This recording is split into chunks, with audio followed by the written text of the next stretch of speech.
So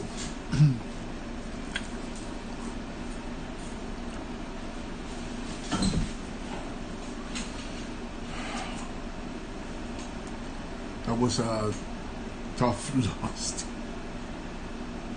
It was a tough loss.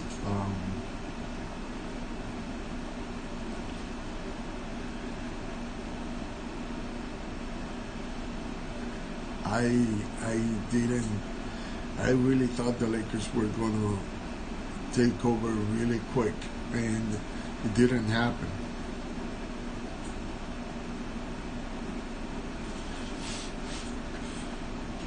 You can't blame on the coach. You can't blame on the coach.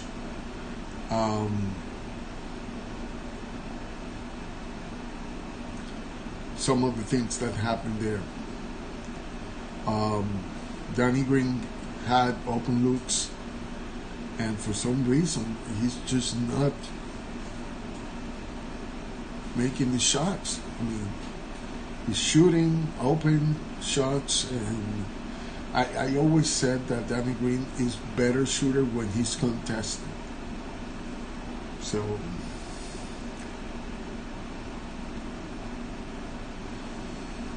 but it just, they didn't go in. I had to go live. I wasn't gonna go live, but I had to go live because I have heard a number of things. I mean, some of the commentaries from YouTubers are accurate.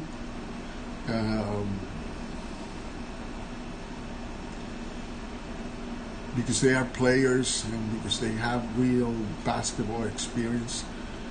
Some of the other comments have been completely off, and I just had to go live. So let me start with this.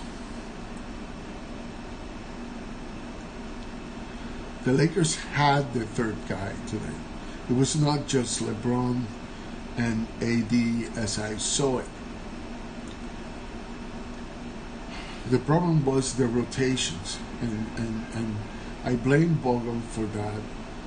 Vogel looks to me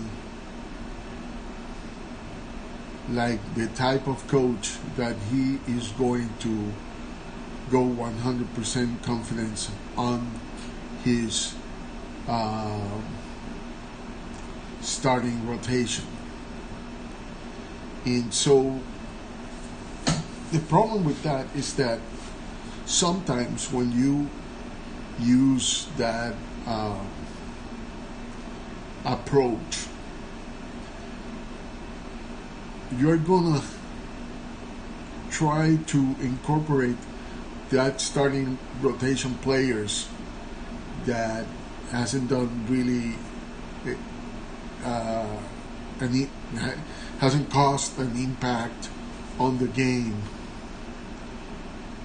They haven't done that, I'm sorry.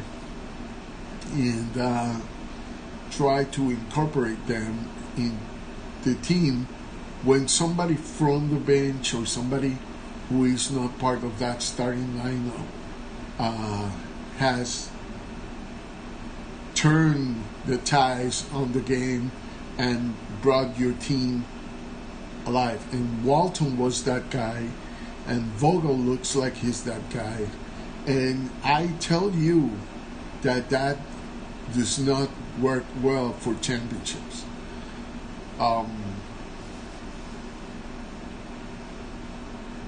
Coaches that are very successful, they put what works.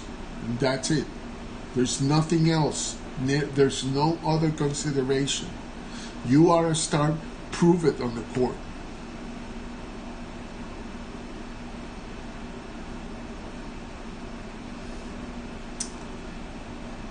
Alex Caruso, statistically, is the guy who does all the things that statistics won't show. But every time he is on the floor, your team plays better. So keep him on the floor. Keep him on the floor.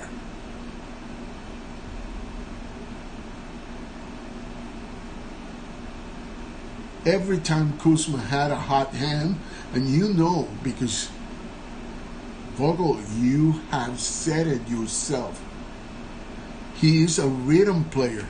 So every time he gets in rhythm, you see him.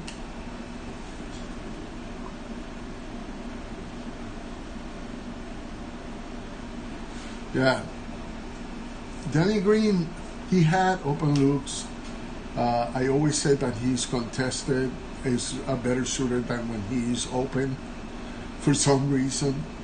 But, I mean, he's earning a lot of money in the Lakers, and I don't know if the Lakers want to keep him for next year the way he's playing. He's a defensive player. Supposed to be a 3-and-D, but you know, it's been horrible. And then, you know, you take off your hot player to put Danny Green, and then you start losing your advantage. I would put my hot player back again as soon as possible, ASAP. And what does Vogel does? No, he is in this mindset that Walton had, that it's like the formula needs to work. No. You know why formulas don't work? Because players are not machines.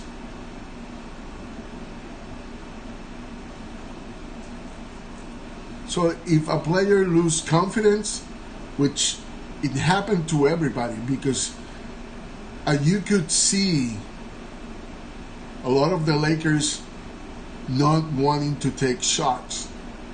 That's a problem with confidence. And the way you gain confidence, and the way always have been, is to create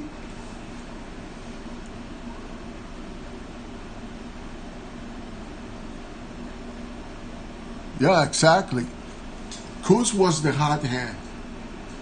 And you see Kuz to bring Danny Green, whose hot hand is lost in last year's championship game. Okay,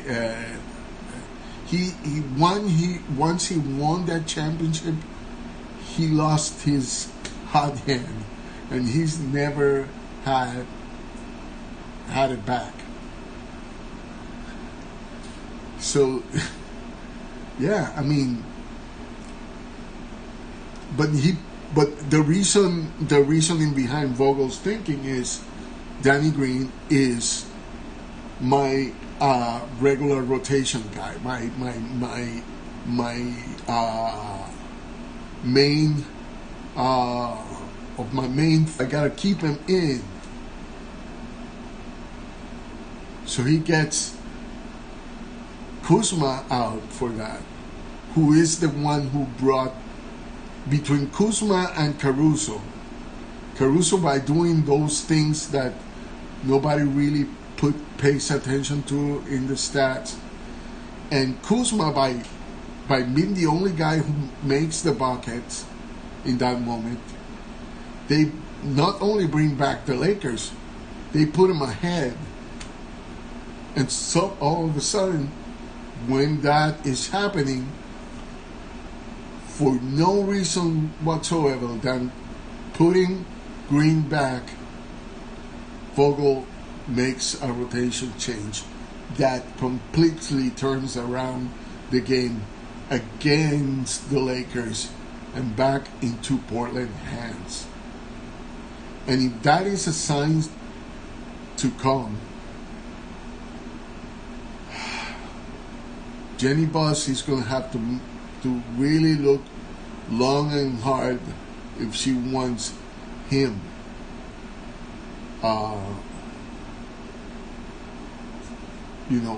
further in the rotation.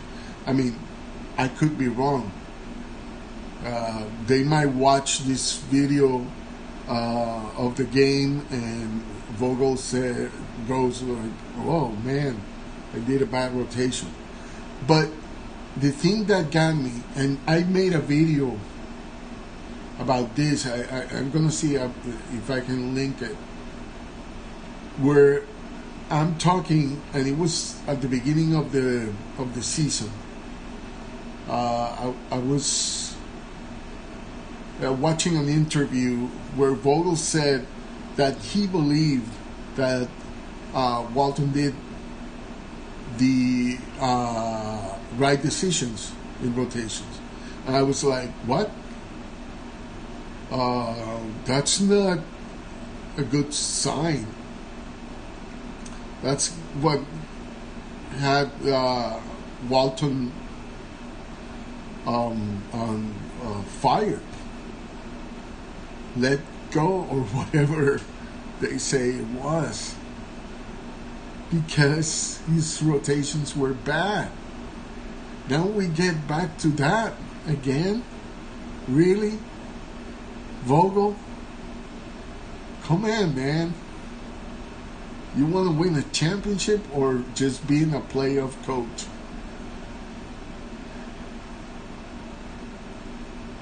You see, that's the thing.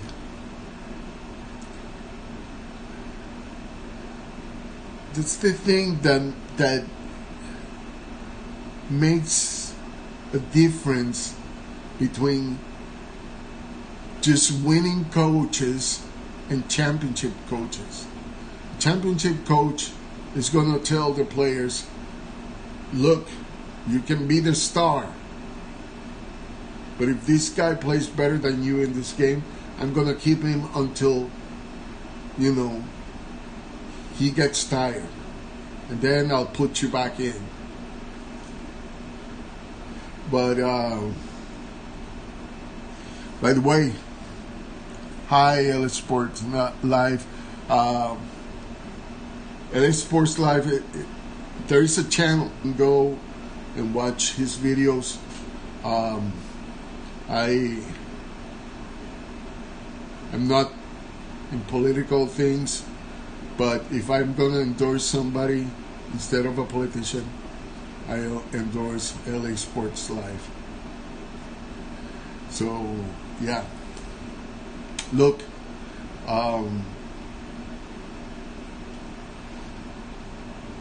I hope they watch this video and they see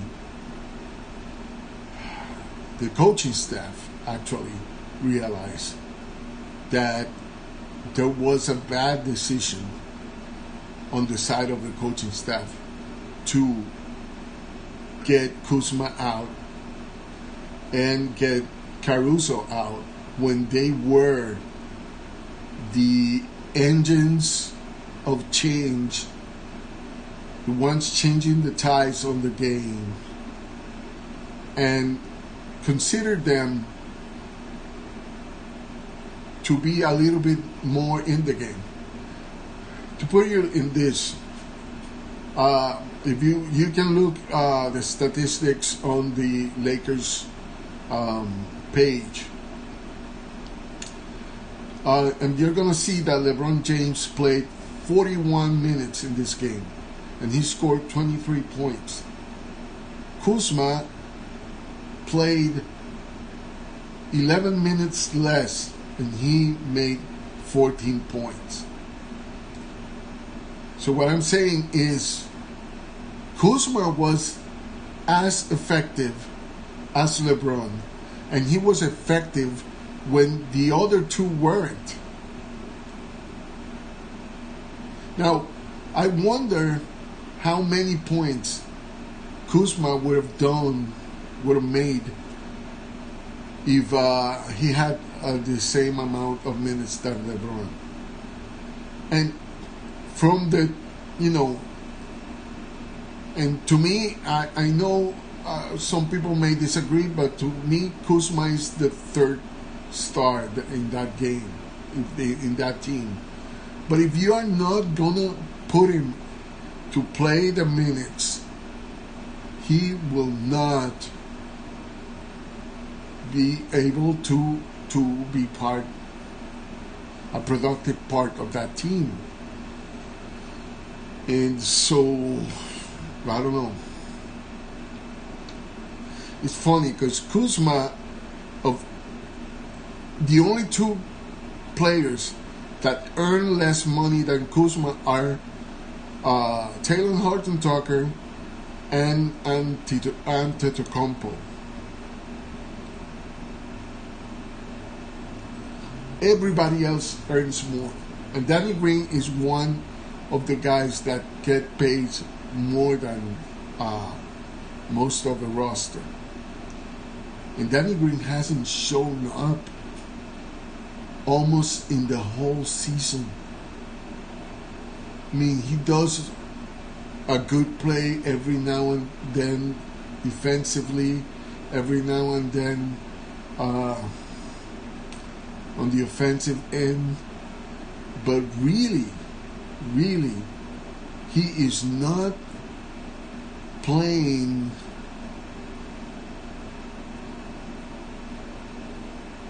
well enough for the amount of money he's getting. I mean, I never like to make these comments, but in this case, I have to wonder, why are we paying him so much? I mean, I sincerely hope he makes me eat my words about him,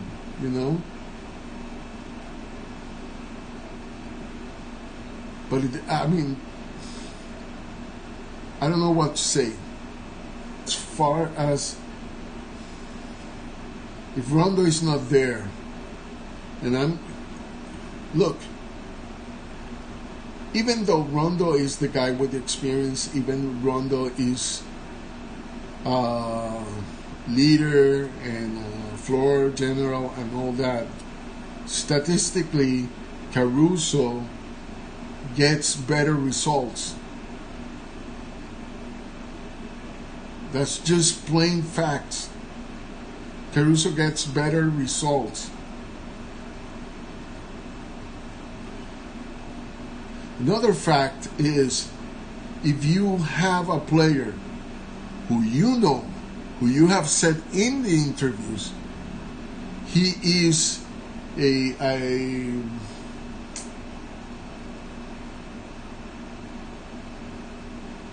I forgot the word right now. I'm without words still.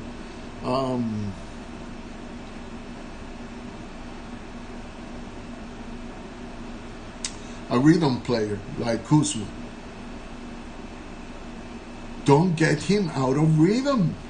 When he's had a hot hand, that's when you need to keep him on the floor. He's one of the youngest guys there.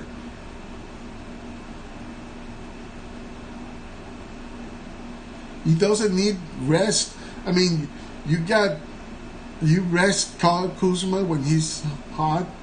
When you leave 35-year-old LeBron James 41 minutes in the game. I know, I would leave LeBron 44 minutes in the game if it's possible. And if he doesn't complain, right? But Kuzma is younger than Anthony Davis. And in this game, look, everybody knows Anthony Davis is our biggest weapon. But he can't be the only weapon. And it's not because, like, during the season, Kuzma wasn't being effective. But Kuzma is back. He's back to the last year Kuzma. But he's not getting last year minutes.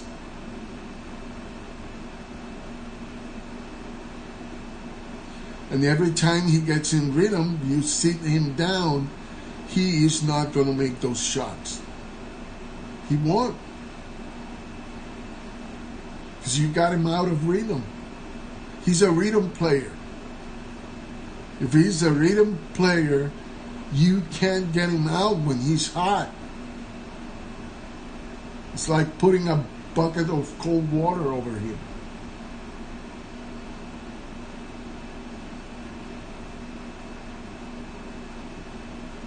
I'm glad about one thing.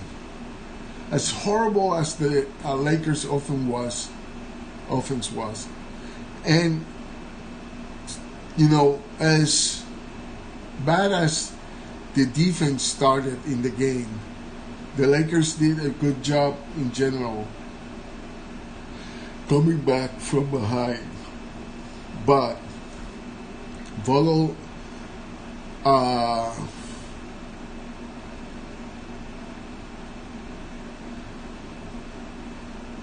takes the effective guys out too early in the game, and that's why he loses games.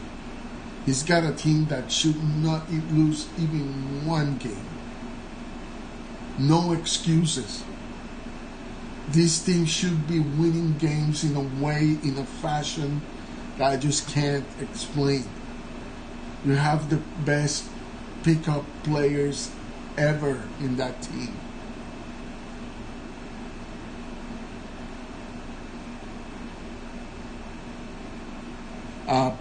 Pick-up players, no, pick and roll players. I'm sorry. You have the better pick and roll players in the game, and you won't use the pick and roll plays the way they can work in that team.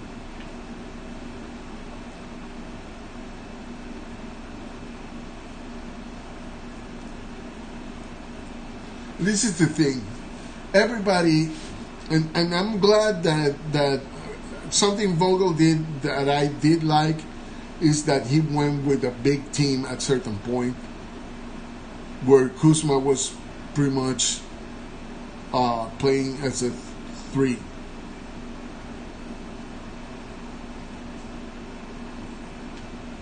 And LeBron James was playing as a 2, or LeBron was the 3 and Kuzma was the 2.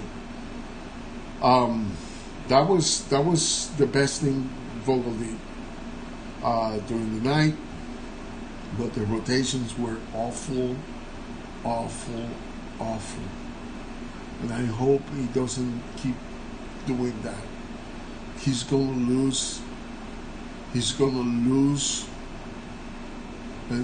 before getting to the finals if he keeps doing that. All right, that's all I have to say. I don't think I can say anymore tonight. I'm pretty disappointed. I am pretty upset about this loss. And what can I say? May God bless you. And